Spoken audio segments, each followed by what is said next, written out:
17 horas con 8 minutos, 17 horas con 8 minutos. Hay en la Asamblea Nacional, mejor dicho, 7 de las propuestas para reformar el Código de la Democracia han sido presentadas. Obviamente, el Pleno de la Asamblea está en la obligación de analizarlas.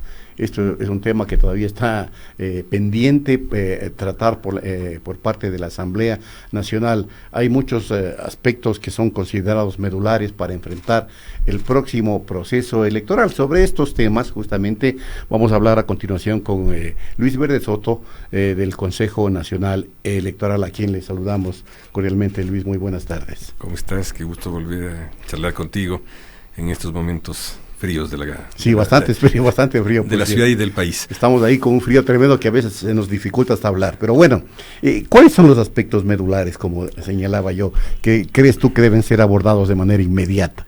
A ver, yo creo que el primero más importante es el que hace relación al tema del financiamiento electoral. Si hay que dar respuestas inmediatas al país, fuertes respuestas al país, es sobre el caso de Arroz Verde y todas las derivaciones que de ello implican. Muchas de ellas fueron de algún modo incentivadas por una legislación defectuosa, por una legislación que permitía, con mucha porosidad, y permitía que se tomaran vías alternas a la ley para evadir sus responsabilidades. Entonces creo que el primer caso es el de financiamiento electoral, y hay una cantidad de medidas que son precisas, que deben adoptarse y que no deben responder a los intereses inmediatos de ningún núcleo partidario. Creo que otro paquete importante de medidas tiene que ver con el debate electoral. El debate electoral es no solamente hay que permitir el debate, sino hay que saber plantearlo bien. Este es uno de los temas que es importante que se lo trabaje, es decir, esto concierne tanto a los medios de comunicación como a la sociedad civil, porque serán quienes deberán llevar adelante el tema del debate. Sería un error plantear lo que lo lleva adelante el Consejo Nacional Electoral, que es una institución que no está generando los debidos resguardos para que pueda hacerse cargo de la organización del debate electoral. Un tercer elemento obvio es el del fortalecimiento del sistema de partidos. Ecuador vive un momento de extrema debilidad del sistema partidario, que se trasunta a través de un sistema electoral defectuoso, y en el sistema electoral es preciso que tengamos más capacidades de abrirnos ante posibilidades nuevas que tienen que ver con los temas de las preferencias que puedan expresarse, pero fundamentalmente cómo debemos cambiar el voto entre listas que tanto mal le ha hecho al país. Luego hay temas procedimentales, ¿no es verdad? Hay varios temas de procedimiento que aparecen como que puedan tener alguna relevancia para ser trabajados, y que yo creo que de algún modo se deberían incorporar. Y el tema de los temas de género, que pueden ser importantes, bien formulados. ¿Y cómo fortalecer el tema de la democracia en la práctica política de los partidos? Porque eso al parecer es lo que no existe, porque se sigue eligiendo a dedo a los candidatos, por ejemplo.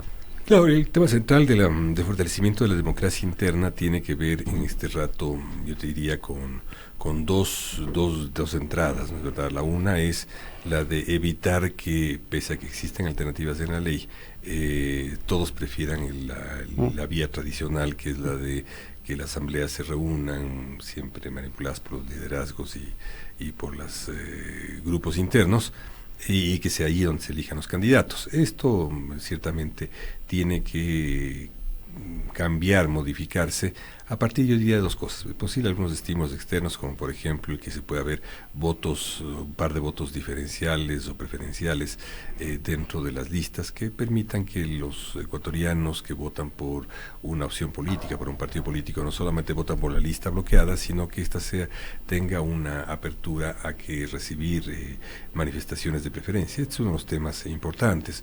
Otro tema importante para evitar estas formas de falsa democracia interna es la de evitar que los partidos se conviertan en partidos de alquiler, y el que tengas liderazgos que sean fácilmente reclutables, para no decirlo con más grosería. Esos son algunos de los temas que están presentes y obviamente algunos de los otros temas tienen que ver con que se depuren los partidos de una inflación de firmas que tienen a su interior para que finalmente estén formados por grupos sólidos de militantes que puedan trasuntar en la representación que los partidos tienen en los organismos colegiados del país y en los organismos de gobierno, puedan trasuntar ideas fuertes que pasaporten los intereses de la ciudadanía. Ahora, ¿se debería entonces empujar una reforma que evite esta proliferación de partidos políticos, como sucedió en la elección seccional última? Claro, yo creo que bueno, hay dos cosas, dos elementos centrales. Un elemento es el de que la proliferación de partidos está dada básicamente por un incentivo constitucional. Está previsto en la Constitución el que haya en diferentes, digamos, que cada uno de los diferentes niveles de gobierno pueda tener representación política y eso implica la posibilidad de que haya muchísimos partidos provinciales, cantonales, distritales, nacionales, digamos, provinciales. Este es el primer incentivo que obviamente no corresponde este rato a la ley cambiarlo porque no puede hacerlo, pero sí corresponde a la ley, digamos, encontrar algunos incentivos positivos y entre ellos tal vez el incentivo positivo más importante es el de las volver vivas a las alianzas, volver a incentivos a las alianzas para poder lograr que los diversos aliados fortifiquen organizaciones, que estas sean alianzas más o menos estables. Este rato las alianzas básicamente se realizan de torno a una elección y que tengamos el temor, perdamos el temor a la alianza, ¿no es cierto? Ecuador tiene una cierta estigmatización de la alianza, cuando la alianza es un elemento central del hacer política. Yo creo que toca a la legislación tener estos incentivos positivos, que son incentivos comunicacionales, tanto como incentivos económicos. Los comunicacionales es que cuando tú te alías en este momento la ley, en lugar de apoyarte, te sanciona. Es decir, si dos partidos se alían, no multiplican al doble sus capacidades comunicacionales, sino se mantienen una. Lo mismo que el financiamiento, lo cual no es positivo, ¿no?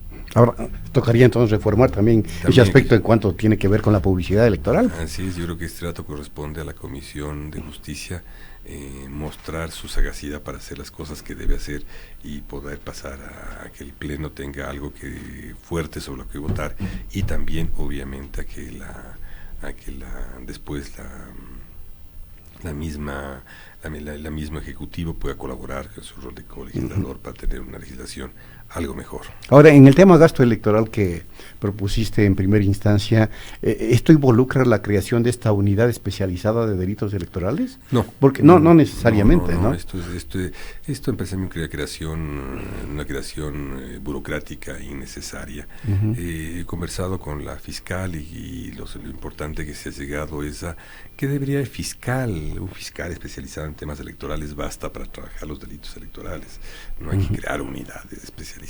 Porque hay una propuesta sobre ese tema presentada en el CNE.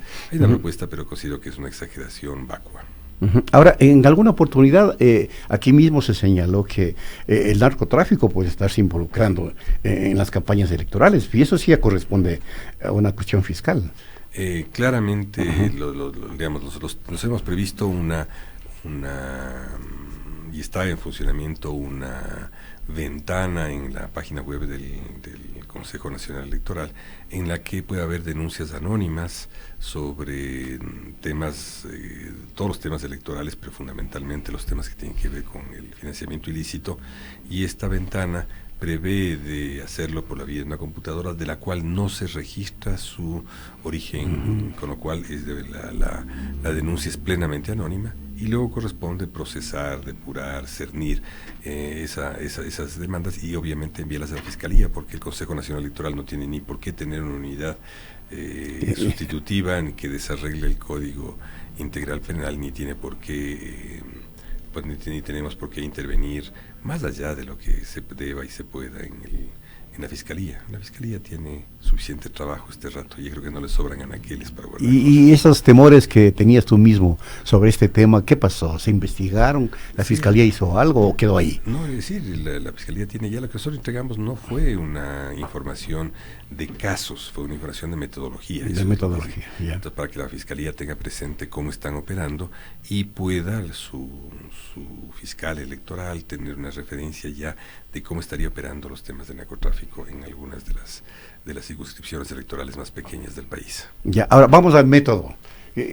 ¿Hay que eliminar el método de Hong actual? ¿Y cuál sería la propuesta alternativa? Yo creo que aquí hay dos vías de entrada, ¿no es cierto? La una es, en el sentido de secuencia lógica, lo primero que correspondería es cambiar el tamaño de las circunscripciones en aquellas provincias grandes en las cuales se dividieron en circunscripciones pequeñas, me refiero a Manabí, Guayas y Pichincha.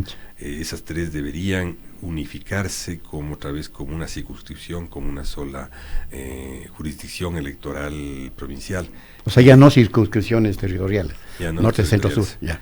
Sino tendríamos que tener una sola, y en esa sola es posible que se ejecute un sistema electoral proporcional.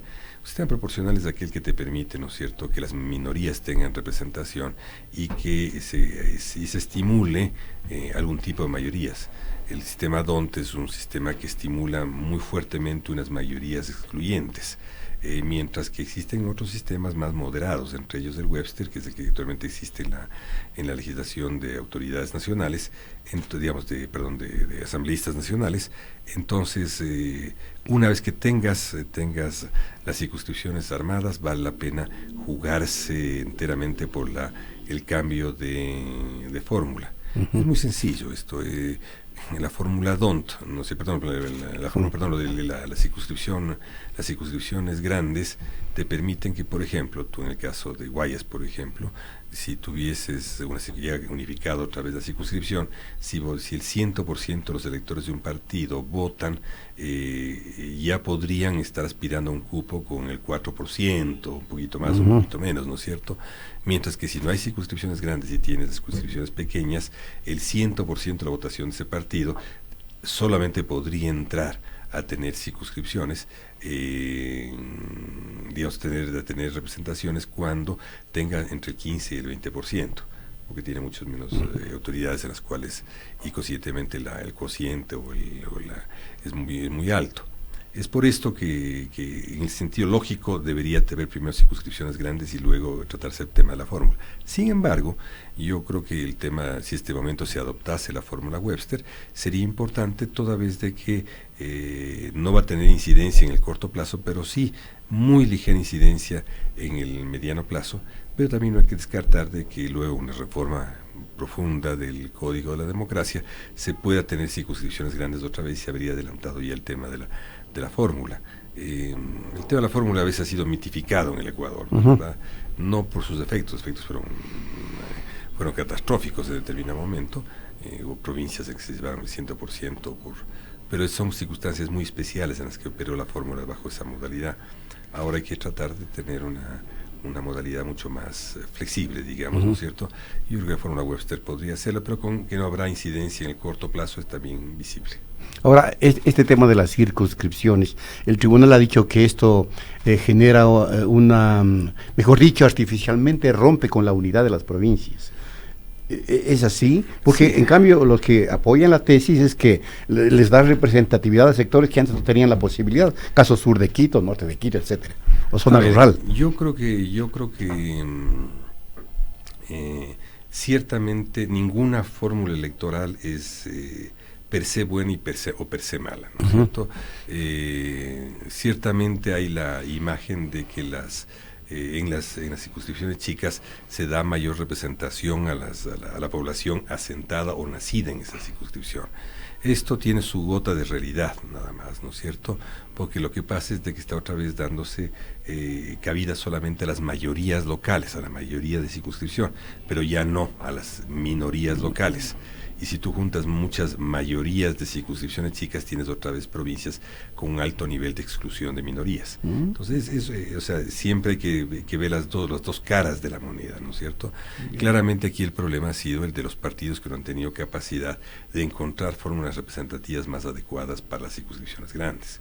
Y claro, esta salida institucional que hubo de hacer circunscripciones más pequeñas tiene un as y un en vez. El as podría ser a ratos de que haya una mejor expresión de la mayoría local, pero a la vez muchas mayorías locales no hacen una minoría.